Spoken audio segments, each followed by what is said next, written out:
Seoul, at least 149 people died and about 75 were injured Saturday night after an apparent crowd crush during Halloween celebrations in the Itaewon area of Seoul, according to fire department officials. Witnesses reported a chaotic scene of partygoers cramped into narrow streets near the Itaewon station, some trying to leave the area after a night of celebrations. Some people couldn't even move in the elbow-to-elbow crowd. Many couldn't hear one another over the noise or call for help because of poor cellular connection. Early Sunday morning, authorities were clearing the area, known for its nightlife, and tending to the wounded. South Korean President Yoon Suk-yeol called for an investigation into the cause of the deadly incident.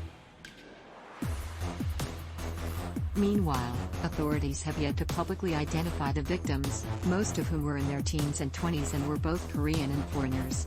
Worried families gathered at a nearby gymnasium where the bodies were brought. Here's what else to know: the narrow, steep streets of Itaewon once housed Seoul's red light district.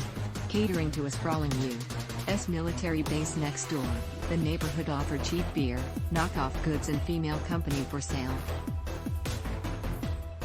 But over the past 2 decades, Itaewon was cleaned up.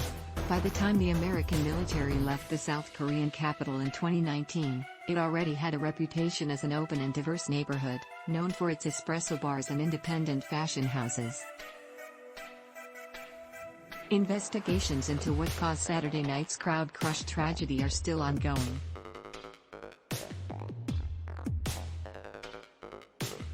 But footage from the scene suggests that the tight streets and alleyways that lent the neighborhood its charm hadn't been able to cope with the scale of the revelers that descended upon it.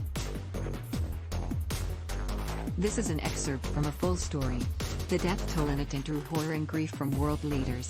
Horrific news from Seoul tonight, tweeted British Prime Minister Rishi Sunak.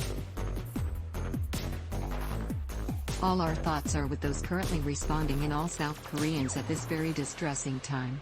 When asked about his reaction, President Biden told reporters in Delaware that he had literally just heard about it. Shortly afterward, the White House released a statement from Biden. "Jill and I send our deepest condolences to the families who lost loved ones in Seoul," the statement said. "We grieve with the people of the Republic of Korea and send our best wishes for a quick recovery to all those who were injured."